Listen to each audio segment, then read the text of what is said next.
Je vais te ramener chez toi.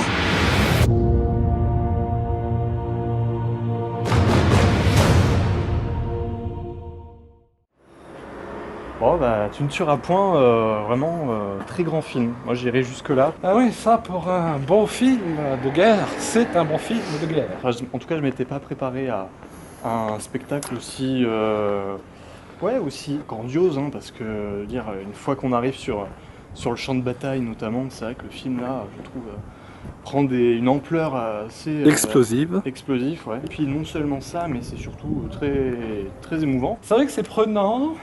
À la fois, à mon sens, ça se base sur des concepts de films de guerre qu'on a souvent l'occasion de revoir, hein, qu'on connaît très bien, mais à la fois ça innove. Ça innove quand même, ouais, Oui. avec ce personnage. Bah, justement, c'est ça.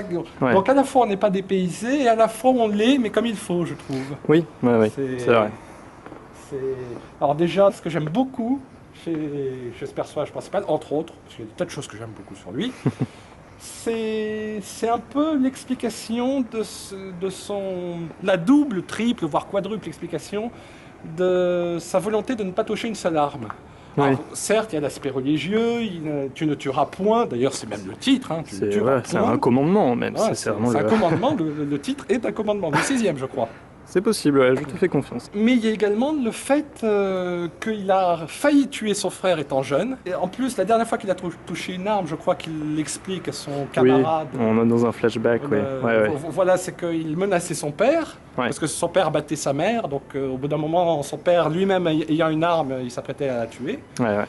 Donc, mais l'ayant menacé comme ça, pour lui, le symbole de ce geste était trop lourd. Et c'est là qu'il s'est fait la promesse, plus jamais une arme. Et en même temps, je trouve que le film fait bien de ne pas s'apesantir sur ces épisodes un peu traumatiques, on va dire. Voilà, c'est comme si il y a c'était... juste ce qu'il faut pour donner davantage. Bon, c'est déjà extrêmement fort le fait qu'il veuille suivre le commandement. Mais ça renforce quelque chose de déjà fort. Donc je trouve que ça C'est sûr. participe très bien. Et... Tiens, tu entends ? Ah, petite touche de violon. Tu entends cette musique ? C'est ça. On est dans le contexte quand même. Hein, la musique du film, tiens. Oui, t'es bien. Est très très... Bon, c'est pas du violon, c'est pas que du violon. Non, pour le coup, c'est vrai que c'est un peu plus presque, on va dire, épique. Hein, oui, ça m'a même fait penser à des accords de Hans Zimmer. Oui, Hans Zimmer. Alors que c'est pas lui, hein, c'est qui ? C'est vrai. Alors il s'appelle Rupert Gregson Williams. Il faudrait que je me renseigne sur lui parce que c'est quand même nuancé. Je trouve que c'est pas forcément une musique tonitruante tout le temps. Il y a des récurrences avec des chœurs, des choses comme ça et qui font tout de suite écho à quelque chose de christique même, hein, on pourrait dire. Hein. Sachant en plus que ce film, on n'est pas obligé d'être religieux pour l'apprécier. Pas du tout, non, c'est vrai. Bon, déjà, il y a le fameux point que les traumatismes du héros, à la base, enfin traumatisme entre guillemets, participent à expliquer pourquoi il ne veut pas toucher une arme, si vraiment l'explication de la religion ne plaît pas. Mais je trouve quand même qu'on ne peut qu'admirer ce geste-là, parce que c'est pas seulement... d'un point de vue religieux, mais d'un point de vue humaniste. Ce personnage-là, qui donc a existé, hein, parce que c'est... Ah oui, c'est ça qui est d'autant plus impressionnant. Ouais, je trouve qu'il arrive presque à réinventer la scénographie de l'espace de guerre, quoi, du front. C'est-à-dire qu'en devant essayer de contrer l'ennemi, simplement avec sa foi, hein, parce que c'est sa seule arme en fait, sa foi.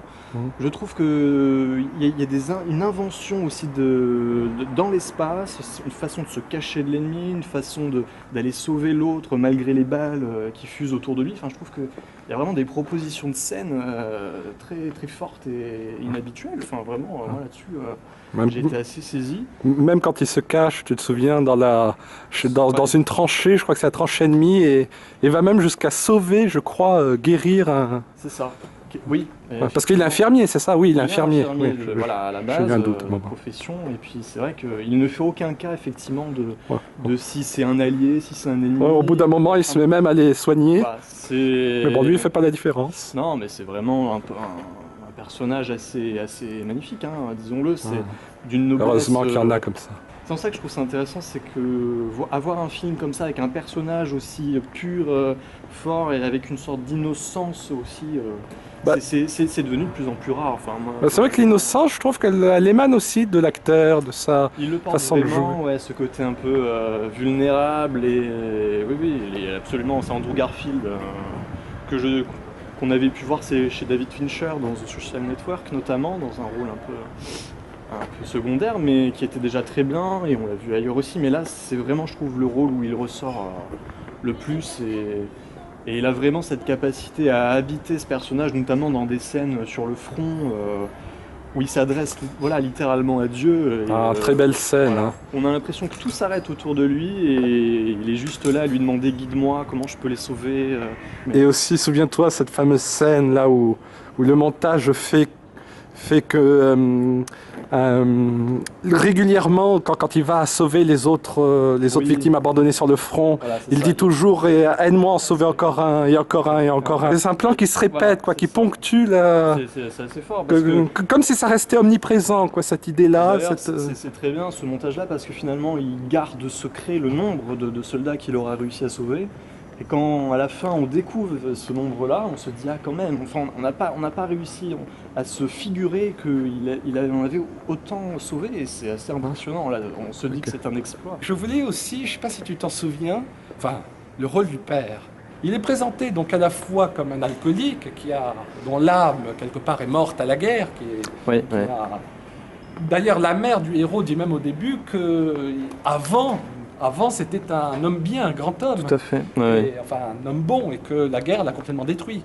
Mais pourtant, même après, notamment quand son fils se trouve en difficulté, il intervient auprès de ses contacts pour pour l'aider. Tout à fait. Donc il y a ce côté, d'ailleurs le fils qui lui dit, qui dit à ce moment-là, parce que j'aime bien aussi qu'il ne se parle pas après. Le père s'en va tout de suite sans que son fils ait le temps de le rejoindre. Ils n'auront pas scellé, entre guillemets, Voilà. Et donc la fiancée du héros devient presque l'intermédiaire. Il lui dit, tu lui diras que je l'aime. Ces déclarations sont donc avortées indirectes. Et indirectes. Oui, il y a un J'aime côté. bien ce côté-là, comme si c'était un peu raté alors qu'ils avaient.